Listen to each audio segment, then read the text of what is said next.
திருநெல்வேலியில் நடக்கிற ஒரு கதை. வருஷா வருஷம் திருநெல்வேலியில் எக்ஸிபிஷன் நடக்குது.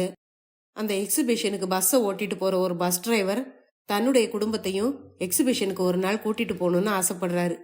ஆசைப்பட்டா மட்டும் போதுமா, கையில காசு வேணாமா? காசுக்கும் வழி பண்றாரு. எக்ஸிபிஷனுக்கு போயிட்டு வந்த மறுநாள் அவருக்கு ஒரு பெரிய அதிர்ச்சி காத்திருந்தது. அது என்னங்கிறத தான் இந்த கதையில நீங்க கேட்க போறீங்க.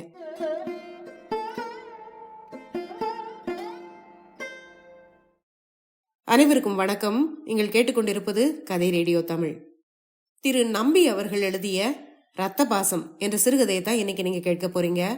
இந்த சிறுகதை 1955 வெளிவந்தது. கதைக்குள்ள போறதுக்கு முன்னால சேனலுக்கு வந்திருக்கிற எல்லாருக்கும் என்னுடைய அன்பான வரவேற்புகள். இப்ப வாங்க கதையை ஆரம்பிக்கலாம். ஓடி வந்த அந்த மனுஷர், கண்டக்டர் ஒரே ஒரு சீட் இருக்குமா அப்படின்னு கேட்டார். அவ்வளவுதான் சார், சீட் எதுவும் இல்ல, பஸ் கிளம்ப போகுது. ரைட் ரைட், போகட்டும் அப்படின்னு குரல் கொடுத்தார் conductor. 399 number bus Nellai lodge ஸ்டாப்ல இருந்து வேகமா கிளம்பிச்சு. டிரைவர் சங்கரம் பிள்ளை போற போக்கிலேயே தலையை லேசா திருப்பி கண்டக்டரை கூப்பிட்டாரு. யோ பாண்டியன், ஸ்ரீபுரம் இறக்கம் இருக்கா அப்படின்னு கேட்டாரு. ஸ்ரீபுரம் ஸ்ரீபுரம் கண்டக்டர் குரல் கொடுத்தான். பிரயாணிகள் கிட்ட எந்தவித சலனமும் இல்ல. இறக்கம் எதுவும் இல்லைன்னாச்சி, போகட்டும், லேசா புடிச்சு போங்க. யோ யாரியா ஒரு டிக்கெட் வாங்கல? 35, 36, 37, 38. அண்ணாச்சி வண்டி கொஞ்சம் ஸ்லோ பண்ணுங்க. ஐயா உங்க டிக்கெட் எடுங்க. நல்ல ஆளியா நீங்க, மூச்சு பிடிச்சு கேட்டுக்கிட்டு இருக்கேன், கம்முன்னு இருக்கீங்களே. சரி, பாளையங்கோட்டையில தானே ஏறினீங்க அப்படின்னு கேட்டாரு கண்டக்டர். ஆமான்னு சொல்லிட்டு பேந்த பேந்த முழிச்சாரு அந்த பட்டு ஜிப்பாக்காரரு. ஆமா, எங்க போகணும்? திருநெல்வேலிக்கு. ஜங்ஷனுக்கா டவுனுக்கா அப்படின்னு கேட்டாரு கண்டக்டர்.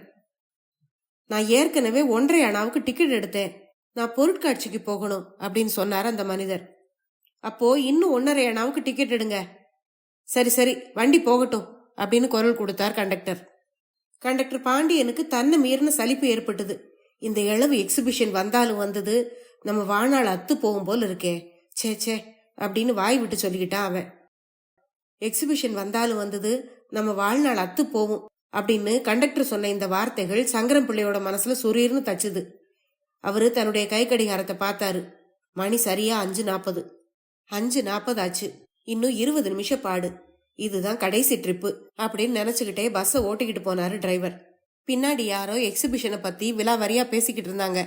டிரைவர் அதை காதை கொடுத்து கேட்டுக்கிட்டு இருந்தாரு.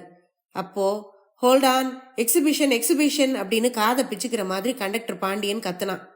சங்கரம் பிள்ளையோட கால் அவரை அறியாமலே கிளச்சை ஆஃப் பண்ணி பிரேக்கை மிதிச்சுது. எக்ஸிபிஷன் பஸ் ஸ்டாப்ல வண்டி நின்னுது. 2 நிமிஷத்துல வண்டியே காலி. ரைட் போகலாம் அப்படின்னு விசில் அடிச்சான் கண்டக்டர். சங்கரம் பிள்ளை கியரை தள்ளினாரு. அந்த 39ஆம் வருஷத்து மாடல் பஸ் கொரத்து வேண்டா வெறுப்பா எக்ஸிபிஷனை கடந்து போச்சு. நாமும் இந்த ஊர்ல வந்து 4 வருஷம் ஆச்சு. இங்க வந்து ஒரு புள்ளையையும் பெத்தெடுத்து நெல்லையப்பன்னு பேரும் வச்சாச்சு. வருஷா வருஷம்தான் பொருட்காட்சி நடக்குது. ஒரு நாளாவது நாம அதுக்கு போக ஒளியுதா? சேச்சே, என்ன பொழப்போ என்ன இருப்போ. எனக்கும் அலுத்து போச்சுடி அம்மா அப்படின்னு பகவதி முந்தின நாள் வீட்டுல முனகிக்கிட்டு இருந்தது சங்கரம் பிள்ளையோட மனசுல இன்னும் ஒலிச்சுக்கிட்டே இருந்தது. வாஸ்தவம் தானே, அவளை சொல்ல என்ன இருக்கு? நானும் ஒரு மனுஷன். சினிமா கினிமானாவது நாளுக்கு ஒன்னாவது பார்க்க முடியுது. பாவம் பகவதி என்ன செய்வா? விடிஞ்ச பொழுது அடையிற வரைக்கும் பிள்ளைகளை கட்டி மாரடிச்சுட்டு வீட்டுக்குள்ளேயே புழுங்கிக்கிட்டு தானே கிடப்பா. ஒரு தேரா திருவிழாவா அப்படின்னு தனக்கு தானே பகவதிக்காக அனுதாபப்பட்டுக்கிட்டாரு சங்கரன் பிள்ளை. பொதுவா சொல்லணும்னா சங்கரன் பிள்ளை நல்ல மனுஷன், சொந்த உழைப்புல வாழ்ற மனுஷன். பொண்டாட்டி 2 குழந்தைகள், இதுதான் அவருடைய கண்கண்ட சொத்து. அவரோட மனைவி பகவதியும் கட்டு சட்டுமான பேர்வழிதான். இல்லைன்னா அந்த 900 ரூபாய் டிரைவர் சம்பளத்துல கடன் காட்சி இல்லாம காலம் தள்ளி இருக்க முடியுமா? ஒரு நாளும் பகவதி இப்படி வாய் விட்டு சொன்னது கிடையாது. பாவம், அவளும் மனுஷிதானே, அவளுக்கும் ஆசை இருக்காதா? ஊர்ல எல்லாரும் பொருட்காட்சிக்கு போறப்போ அவ மாத்திரம் எப்படி அந்த 8 அடி குச்சிக்குள்ளேயே குட்டி போட்ட பூனை மாதிரி சுத்தி சுத்தி வருவா? அவளுக்கு என்ன அப்படி 90-10 ஆயிருச்சா? என்னமோ பொருட்காட்சியில அப்படி என்னதான் அதிசயமா இருக்கோ அப்படின்னு அவளுக்கும் சபலம் தட்டுச்சு. அதனாலதான் அப்படி சொன்னான். சங்கரம் பிள்ளை ஒன்னும் ஆசாபாசங்களை புரிஞ்சுக்க தெரியாத முட்டாள் கிடையாது. சும்மா எக்ஸிபிஷனுக்கு போனோம் வந்தோன்னு இருக்க முடியுமா? 4 பேரை போல நாமும் 2 சாமா வாங்கணும், நாடகம் பார்த்தோன்னு இருக்க வேண்டாமா அப்படிங்கிறது தான் அவரோட ஆசை. ஆனா மாதம் துண்டு விழுற அவரோட பட்ஜெட்ல அவரோட அந்த ஆசையெல்லாம் நிறைவேறுமா? இன்னைக்கு தேதி என்னவோ 26. அவர்கிட்ட தான் இல்ல, கண்டக்டர் பாண்டியன் கிட்டையாவது கைமாத்து கேட்கலான்னா தேதியோ 26. அவன் மட்டும் என்ன பணத்தை பண்டு கட்டி வச்சிருப்பானா என்ன? இருந்தாலும் கேட்டு பார்க்கலாம். அவன் கையில இருந்தா வஞ்சகம் இல்லாம கொடுக்க கூடியவன் தான் அப்படின்னு நினைச்சுக்கிட்டாரு சங்கரன் பிள்ளை. ஸ்டாப், ஹோல்ட் ஆன் அப்படின்னு கண்டக்டரோட முரட்டு குரல் பஸ்ஸை மட்டும் இல்ல, சங்கரன் பிள்ளையோட சிந்தனைக்கும் பிரேக் போட்டு நிறுத்திச்சு. மணி 5:50. இன்னும் 10 நிமிஷம். பாண்டியன், இதுதானே லாஸ்ட் ட்ரிப்பு அப்படின்னு கேட்டாரு சங்கரன் பிள்ளை. ஆமா, வளைய வளைய செக்கு மாடு மாதிரி டவுனையும் ஜங்ஷனையும் சுத்துறதுக்கு காசை ஒழுங்கா கொடுக்கறானுங்களா, வாங்குதானுங்களா? பஸ்ல ஏறினதுமே எக்ஸிபிஷன்ல இறங்குறதா தான் நினைப்பு. இந்த இளவெடுத்த எக்ஸிபிஷன்ல அப்படி என்னதான் இருக்கோ தெரியல. சரி என்னாச்சு, ரைட் போலாம் அப்படின்னு குரல் கொடுத்தான் கண்டக்டர். சர்ச் டவர்ல இருந்து திருநெல்வேலிக்குள்ள பாஞ்சது பஸ். அதுதான் கடைசி ட்ரிப்பு. அவங்கிட்ட இருந்தா வஞ்சகம் இல்லாம கொடுப்பான், கேட்டுத்தான் பாப்போமே அப்படின்னு மறுபடியும் நினைச்சுக்கிட்டாரு சங்கரன் பிள்ளை. அடுத்த நிமிஷமே பாண்டியனை வாய் விட்டு கூப்பிட்டாரு. பாண்டியன், கொஞ்சம் இங்க வாயேன் அப்படின்னாரு. என்னன்னாச்சு விஷயம் அப்படின்னு கேட்டுக்கிட்டே கிட்ட வந்தான் பாண்டியன். ஆமா, நீ எக்ஸிபிஷன் பார்த்துட்டியா? அது எப்படி இருக்கான் அப்படின்னு கேட்டாரு டிரைவர். அன்னைக்கு நம்ம முத்தையாண்ண வந்திருந்தாருல்ல, அவரு கூட ஞாயிற்றுக்கிழமை அன்னைக்கு நாடகம் பார்த்தேன். நீங்க இன்னும் போய் பார்க்கலையா அப்படின்னு கேட்டான் பாண்டியன்.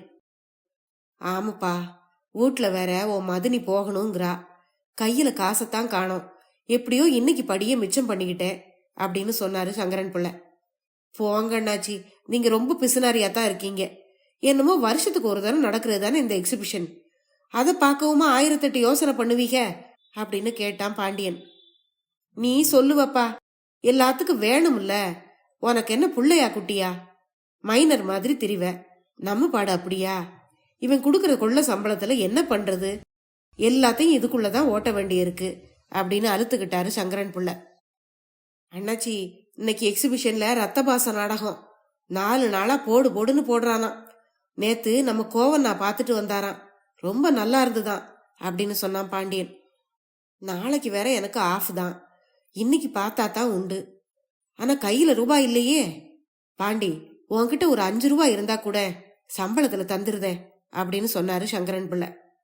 அதுக்குள்ள பஸ் ஜங்ஷன் ஆர்ச்சுக்கு வந்துருச்சு. ஸ்டாப்ல வண்டி நின்னதும் எக்ஸிபிஷனுக்கு போற கூட்டம் பஸ்ல முண்டி அடிச்சு ஏற ஆரம்பிச்சுது.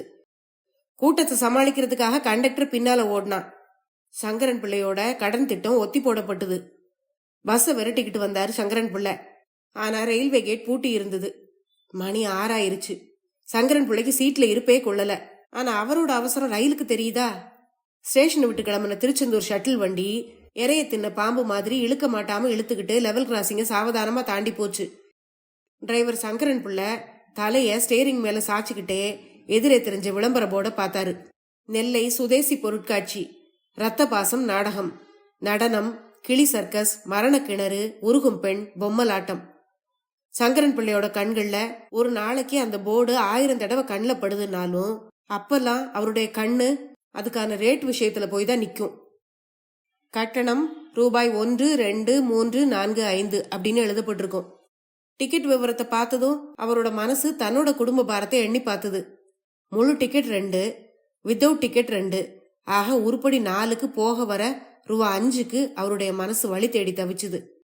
ரயில்வே கேட் திறந்து வழி விட்டது. பஸ் வீராப்பா உருமிட்டு லெவல் கிராசிங்கை எகிரி குதிச்சு முன்வாங்குச்சு. ஸ்டாப், ஹோல்ட் ஆன் போடாமலே பஸ் நெல்லை லாட்ஜ் பஸ் ஸ்டாப்ல வந்து நின்னுது. சங்கரன் பிள்ளை தூக்குச்சட்டி, சிட்டு துண்டு, டிரைவர் லைசன்ஸ் சகிதமா வாகனத்தை விட்டு இறங்கினாரு. இறங்குனது இறங்காததுமா பாண்டியனுக்கு குரல் கொடுத்தாரு. என்ன பாண்டி இந்த அப்படின்னு இழுத்தாரு. நீங்க கேட்டது தானே, அந்த வெத்தலை பாக்கு கடைக்கு வாங்க, வாங்கி தரேன் அப்படின்னு சொன்னான் பாண்டியன். அந்த வெத்தலை பாக்கு கடை தான் டிரைவர் கண்டக்டர்களோட உரையாடல் கடை. அங்க டிரைவர் கண்டக்டர்களோட நாணயத்தையும் தராதரத்தையும் பொறுத்து கடன் வழங்கப்படும். வட்டி விகிதம் ஒன்றும் அதிகம் இல்ல. 1 ரூபாய்க்கு நாள் 1க்கு காலனாதான் வட்டி. எப்படியோ சங்கரன் பிள்ளையோட கையில அன்னைக்கு 5 ரூபாய் கிடைச்சிருச்சு. டியூட்டி ட்ரெஸ்ஸை மாத்திட்டு வேஷ்டியை கட்டிக்கிட்டு சங்கரன் பிள்ளை புறப்பட்டாரு. வரேன் பாண்டி, முத்தையாண்ணாச்சி இன்வாய்ஸை பாத்துக்கிடுங்க அப்படின்னு சொல்லிட்டு புதிய டிரைவர் கிட்ட சார்ஜை ஒப்பு கொடுத்துட்டு வீட்டை நோக்கி நடந்தாரு சங்கரன் பிள்ளை. சங்கரன் பிள்ளை அன்னைக்கு குடும்ப சகிதமா பொருட்காட்சிக்கு புறப்பட்டு போனாரு. நாடக கொட்டக வாசல்ல சங்கரன் பிள்ளை ₹1 டிக்கெட் கியூல நின்னுகிட்டு இருந்தாரு. சங்கரன் பிள்ளையோட மனைவி இடுப்புல பாப்பாவோடையும் பக்கத்துல வாண்டு பயல் நெல்லையப்பனோடையும் ₹2 கியூல நின்னுகிட்டு இருந்தா. கையில இருந்த பாம்பு பலூனை உருவி விட்டு நாராசமான சப்தத்தை கிளப்பிக்கிட்டு இருந்தான் பையன். தர டிக்கெட்டும் பெஞ்சு டிக்கெட்டும் சங்கமமாகிற இடத்துல பகவதியும் பிள்ளைகளும் பெஞ்சிலையும் சங்கரன் பிள்ளை தரையிலுமா உட்கார்ந்து ரத்தபாச நாடகத்தை பார்த்து ரசிச்சாங்க. நாடகம் முடிஞ்சதும் தூங்கி போன பிள்ளைகள் 2 பேரையும் ஆளுக்கு ஒருத்தரா தூக்கி சுமந்துக்கிட்டு சங்கரன் பிள்ளையும் அவருடைய மனைவியும் வெளியே வந்தாங்க. வெளியே எக்ஸிபிஷன் ஸ்பெஷல் பஸ்ஸுகளுக்கு ஏக கூட்டம். பஸ்ஸுக்காக முண்டி அடிச்சுக்கிட்டு இருந்த அந்த கூட்டத்துல கலந்துக்க விருப்பம் இல்லாம ஆண்டவன் கொடுத்த கையும் காலும் இருக்கவே இருக்கு அப்படிங்கிற தெம்புல நெல்லையப்பனை தோல்ல சாச்சிக்கிட்டு மனைவி பகவதி கூட நடக்க ஜங்ஷனை நோக்கி பொடி நடையா நடக்க தொடங்கினாரு சங்கரன் பிள்ளை. போற வழியில அவரோட மனசு அன்னைக்கு ராத்திரி தான் பார்த்த நாடக கதையை மறுபடி நினைவுக்கு கொண்டு வந்து அசப்போட ஆரம்பிச்சுது. அண்ணன் தம்பி 2 பேரையும் ரத்த பாசம் சேர்க்க துணிஞ்சாலும் அந்தஸ்தும் போலி கௌரவமும் குறுக்க நிக்குது. பணம், பகட்டு, அந்தஸ்து, அதிகாரங்கிற போர்வைக்குள்ளதான் எத்தனை பித்தலாட்டங்கள். ஆனா அதே வேளையில வறுமை, திருட்டு, கீழான வாழ்க்கை அப்படிங்கிற சாம்பலுக்குள்ள நீர் பூத்த நெருப்பா எவ்வளவு நல்ல தன்மைகள் குடிகொண்டிருக்கு. ரத்த பாசம் மட்டும்தானா மனுஷனை பிடிக்குது அப்படின்னு நினைச்சுக்கிட்டாரு அவரு. தோல்ல சுமந்து கணக்கிற மகனோட சங்கரன் பிள்ளை தனக்கு தானே விமர்சனம் செய்துகிட்டே நடந்துகிட்டு இருந்தாரு. அப்போ என்னன்னாச்சி அப்படின்னு கேட்டுக்கிட்டே இன்னொரு நடராஜா சர்வீஸ் அவரை ஓவர்டேக் பண்ணி பக்கத்துல வந்து சேர்ந்தது. அடடே பாலுவா, என்னடே நீ இங்க போயிட்டு போற, நீ ரத்தபாசம் தானா அப்படின்னு கேட்டாரு சங்கரன் பிள்ளை. ஆமா ரத்தபாசம் தான், ஆனா என்னோட ரத்தபாசம் வேற விதம் அப்படின்னா பாலு. என்னடே புதிர் போடுத அப்படின்னு கேட்டாரு சங்கரன் பிள்ளை. ஆமாண்ணாச்சி, நம்ம ரத்த பாசம் வெறும் உடம்பிறந்த பாசம் இல்ல, இது அதை விட பெரிய பிரம்மாண்டமான பாசம் அப்படின்னு சொன்னான் அவன். அட சொல்லுப்பா, நீ எங்கதான் போயிட்டு வர்ற அப்படின்னு கேட்டாரு சங்கரன் பிள்ளை. நான் நம்ம சங்கத்துக்கு தான் போயிட்டு வரேன் அப்படின்னு சொன்னான் பாலு. சரி, உன் சங்கம் எந்த கதியில இருக்கு அப்படின்னு கேட்டாரு சங்கரன் பிள்ளை. என்ன அண்ணாச்சி உன் சங்கம்னு சொல்றீங்க, நம்ம சங்கம்னு சொல்லக்கூட உங்களுக்கு பயமா இருக்கா இல்ல கூச்சமா இருக்கா அப்படின்னு கேட்டான் பாலு. நான் என்னப்பா, நான் என்ன அந்த சங்கத்துக்கு சந்தா கொடுக்கறேனா இல்ல சங்கத்துக்கு வரேன் போறேனா, எனக்கு தான் இந்த சங்காத்தமே பிடிக்காதே அப்படின்னு சொன்னாரு சங்கரன் பிள்ளை. அது என்ன அப்படி ஒரே போடா போடுதீங்க அப்படின்னு கேட்டான் பாலு. பின்ன என்னடே, முதல் போட்டவன் முதலாளி, நாம தொழிலாளி, நாம என்ன செய்ய கிடக்கு, உள்ள படி ஒழுங்கா கிடைச்சா சரிதான்னு நம்ம பாட்டுக்கு வண்டியை ஓட்டிக்கிட்டு போகாம இப்படி சங்கம் கிங்கன்னு மக்கர் பண்ணி வயிற்றுல மண்ணை அள்ளி போட்டுக்கிறதா அப்படின்னு கேட்டாரு சங்கரன் பிள்ளை. ஏன்னாச்சி, முதல் போட்டா மட்டும் முதலாளி ஆயிர முடியுமா? நம்ம உயிரும் உடலும் ஓடா தேஞ்சு உழைச்சாத்தானே முதலாளி முதல்ல அள்ளி கட்ட முடியும் அப்படின்னு கேட்டான் பாலு. அட சரிதான்ப்பா, அவனுக்கு மச்சம் இருக்கு, நமக்கு விதிச்சது இவ்வளவுதான் அப்படின்னு பதில் சொன்னாரு சங்கரன் பிள்ளை. அப்படி சொல்லாதீங்க அண்ணாச்சி, முதலாளி பணத்தை முதலா போடுறான், நாம நம்ம உழைப்ப முதலா போடுறோம் இல்லையா? நம்ம உழைப்ப நாமே குறைச்சு பேசலாமா? பஸ் ஓடுதுன்னா என்னமோ என்ஜினும் பெட்ரோலுமா ஓடுது. நம்ம உடம்புல ஒழுங்கா ரத்தம் ஓடினா தான் பஸ்ஸும் ஓடும், கம்பெனியும் ஓடும் அப்படின்னு விளக்க முயற்சி பண்ணான் பாலு. சரிதாண்டே, நீ சொல்றது வாஸ்தவம்தான் அப்படின்னு தன்னை மறந்தவரை ஆமோதிச்சாரு சங்கரன் பிள்ளை. அண்ணாச்சி, இத புரிய வைக்கத்தான் சங்கம் இருக்கு, நீங்க என்னன்னா சங்கத்து பக்கம் கூட வாரதில்ல அப்படின்னு அழுத்துக்கிட்டான் பாலு. நான் தான் எப்பவும் இருக்கேனே, நீங்க எல்லாம் சேர்ந்து நடத்துங்க பாத்துக்கலாம் அப்படின்னு சங்க பேச்சுக்கு பிரேக் போட்டாரு சங்கரன் பிள்ளை. இதுக்குள்ள ஜங்ஷன் இந்து கல்லூரி வந்துருச்சு. சங்கரன் பிள்ளை சிந்து பூந்துறையில குடியிருக்காரு. அதனால மதுரை ரோட்டு திருப்பம் வந்ததும் அவங்கிட்ட விடை பெற்றுக்கிட்டு திசையை திருப்பினாரு அவரு. மதுரை ரோட்ல மங்கம்மா சாலைக்குள்ள புகுந்ததும் சங்கரன் பிள்ளையோட மனைவி தன்னுடைய கணவனை நோக்கி ஆர்வத்தோட கேட்டா, ஆமா அவர் யாரு அப்படின்னு. அவன் எங்க கம்பெனில தான் இருந்தான், கொஞ்சம் ரோஷக்காரன். ஒரு நாள் மேனேஜர் ஏதோ சொல்லக்கூடாத வார்த்தையை சொல்லிட்டாருன்னு இவன் கொஞ்சம் வாயை கொடுத்துட்டான், அதனால இவனுக்கு வேலை போயிருச்சு. நடந்தது என்னவோ அநியாயம்தான். இப்ப அவன் எங்கேயோ லாரி சர்வீஸ்ல வேலை பார்க்கான், அத்தோட சங்கம் கிங்கன்னு வேற திரியிறான் அப்படின்னு மனைவி கிட்ட சொன்னாரு சங்கரன் பிள்ளை. மறுநாள் ஆஃப் முடிஞ்சு சங்கரன் பிள்ளை வழக்கம் போல வேலைக்கு புறப்பட்டாரு. பகவதி, மத்தியான சாப்பாட்டை தங்கம்மா கிட்ட கொடுத்து ஆர்ச் ஸ்டாப்புக்கு வர சொல்லு, இன்னைக்கு 17:98 சமாதானபுரம் வண்டி அப்படின்னு சொல்லிட்டு நல்ல சகுனத்துல நடையிறங்கி போனாரு சங்கரன் பிள்ளை. போனவர் கம்பெனிக்குள்ள நுழைஞ்சாரு. அவர் போக வேண்டிய பஸ் தென்வடலா நின்னுகிட்டு இருந்தது. தோல்ல கிடந்த துண்டை டிரைவர் ஸ்தானத்துல மடிச்சு போட்டுட்டு திரும்பினாரு அவரு. அப்போ வே சங்கரம் பிள்ளை அப்படின்னு மேனேஜர் கூப்பிட்டாரு. ஐயா அப்படின்னு பவ்யமா உடலும் மனமும் வளைஞ்சு வணங்க மேனேஜர் அறைக்குள்ள போனாரு சங்கரன் பிள்ளை. என்னவே முந்தா நாள் 399 தானே அப்படின்னு கேட்டாரு மேனேஜர்.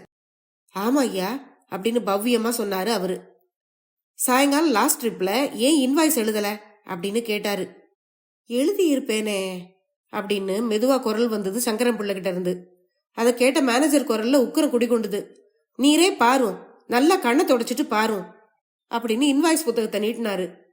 சங்கரன் பிள்ளை அந்த புத்தகத்தை பார்த்தாரு. கடைசி ட்ரிப்புக்கு இன்வாய்ஸ் எழுதலதான். எக்ஸிபிஷன் போகணும், பகவதி தவிப்பா, 5 ரூபாய் வேணும். யாருகிட்ட கேக்குறது?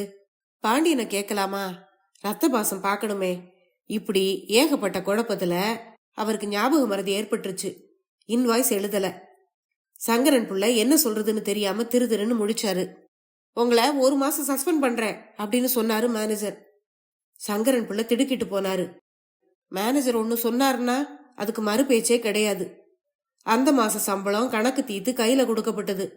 கையில வாங்கின பணத்துல பாண்டியனுக்கு கொடுக்க வேண்டிய 5 ரூபாயை கொடுத்துட்டு சீட்ல மடித்து போட்ட துண்டை மீண்டும் தோல்ல எடுத்து போட்டுக்கிட்டு கம்பெனி வாசல்ல இருந்து நடை இறங்கினாரு டிரைவர் சங்கரன் பிள்ளை. அன்னைக்கு மத்தியானம் அவருக்கு ஆர்ச் ஸ்டாப்புக்கு சாப்பாடு வரல. அவரே சாப்பாட்டுக்கு வீட்டுக்கு போயிட்டாரு. சாயந்தரம் வரையிலையும் வீட்டுக்குள்ள என்ன செய்யறதுன்னு தெரியாம அடைபட்டு கிடந்த சங்கரன் புள்ள பொழுது சாயிற நேரத்துல மனசாந்திக்காவது கம்பெனி பக்கம் போய் 4 சக ஊழியர்களை பார்த்துட்டு வரலான்னு கிளம்பி போனாரு. அவர் கம்பெனி வாசலுக்கு போன உடனே கம்பெனிக்கு எதிர ஒரு போர்டு தொங்கிக்கிட்டு இருந்தது. அதுக்கு பக்கத்துல 1-2 கம்பெனி ஒர்க் ஷாப் தொழிலாளிகள் நின்றுகிட்டு இருந்தாங்க. சங்கரன் பிள்ளையும் அவங்க பக்கத்துல போய் எதிர தொங்கின போர்டை கவனிச்சாரு. அந்த போர்டுல சங்கரன் பிள்ளையை சஸ்பெண்ட் செய்யாதே, மீண்டும் அவரை வேலைக்கு எடு. கம்பெனி நிர்வாகம் பற்றி சங்க காரியதர்சி பாலு பேசுவார். இடம் ஆற்று மணல். நேரம் இன்று இரவு 7 மணி. இப்படிக்கு மோட்டார் தொழிலாளர் சங்கம் என்ற வாசகங்கள் காணப்பட்டது. சங்கரம் பிள்ளை தன்னை மறந்தவரா அந்த போர்டுல இருந்த வாசகங்களை திரும்ப திரும்ப படிச்சு பார்த்தாரு. அடுத்த நிமிஷமே அவர் பாலுவை தேடி சங்க காரியாலயத்துக்கு புறப்பட்டு போனாரு. போற வழியில எக்ஸிபிஷனுக்கு போயிட்டு வந்த அன்னைக்கு பாலு சொன்ன வார்த்தைகள் திரும்ப திரும்ப அவருடைய மனதுல எதிரொலிச்சுக்கிட்டே இருந்தது. என்னோட ரத்த பாசம் வேற விதம். அந்த வாசகத்துக்குள்ள பொதிஞ்சிருந்த அர்த்தமும் பாவமும் அப்போ அவருக்கு மெல்ல மெல்ல புரிய ஆரம்பிச்சது. கதை முடிவடைந்தது. இந்த கதையை பற்றி உங்களுடைய கருத்துக்களை மறக்காம கமெண்ட்ல சொல்லுங்க. அடுத்த பதிவுல இன்னொரு சுவாரஸ்யமான கதையுடன் சந்திப்போம். நன்றி.